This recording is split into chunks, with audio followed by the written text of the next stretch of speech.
আর ফাঁসি ফাঁসি ফাঁসি চাই। তিস্তার চরাঞ্চলের ভুট্টা ক্ষেত থেকে 12 বছর বয়সী শিশুর মরদেহ পাওয়ার পর থেকে বিচারের দাবিতে উত্তাল লালমনিরহাট। ফাঁসি ফাঁসি ফাঁসি চাই। বৃহস্পতিবার সন্ধ্যায় ষষ্ঠ শ্রেণী পড়ুয়া 12 বছর বয়সী স্কুল ছাত্রী জান্নাতীকে বাড়িতে রেখে পাশের বাড়িতে যান তার মা। রাতে বাড়ি ফিরে মেয়েকে না পেয়ে বিভিন্ন স্থানে খোঁজাখুঁজির এক পর্যায়ে তাদের বাড়ির পাশে ভুট্টা ক্ষেত থেকে স্থানীয় যুবক বেলাল সহ 4-5 জনকে পালিয়ে যেতে দেখে সন্দেহ হয় জান্নাতীর মায়ের।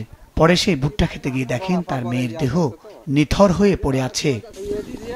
ভুট্টা খেতে জান্নাতের মুখ থেকে গলা পর্যন্ত মাটি ঢুকিয়ে শ্বাসরোধে হত্যা করে ঘাতকরা। পরে রাত 8:30টার দিকে মরদেহ উদ্ধার করে পুলিশ। জড়িত সন্দেহে এই ঘটনায় বুধবার রাতেই বেলাল হোসেনের নাম উল্লেখ করে অজ্ঞাত 4-5 জনের বিরুদ্ধে কালীগঞ্জ থানায় মামলা করেন নিহত জান্নাতীর বাবা ফজলুল হক। এই মামলায় রাতেই পুলিশ বেলাল হোসেনকে গ্রেপ্তার করে।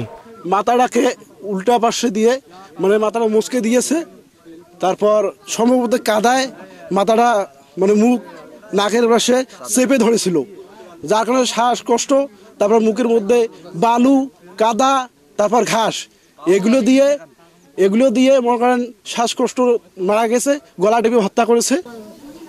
ধর্ষণের পরই ওই শিশুকে হত্যা করা হয়েছে বলে দাবি স্থানীয়দের।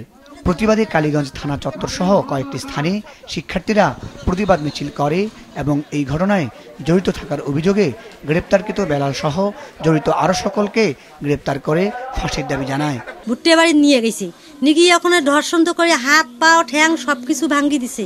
যে ছেলে ধর্ষণ করছে আবার যারা জড়িত আছে সবাইকে ধরিয়ে ফাঁসি, একবারে ফাঁসি ছাড়া কোনো কথাই নেই।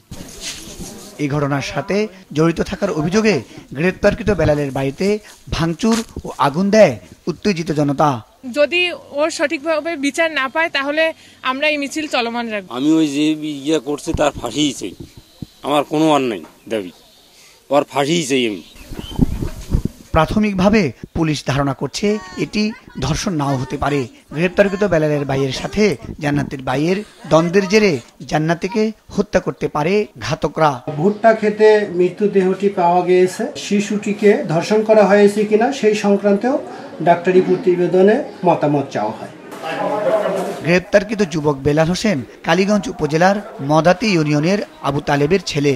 হত্যার শিকার ষষ্ঠ শ্রেণী পড়ুয়া জান্নাতি আক্তার একই থানার ভোটমারি ইউনিয়নের ফজলু মিয়ার মেয়ে। মুজাহিদ সাকিব, মাছরাঙ্গা নিউজ ডেস্ক।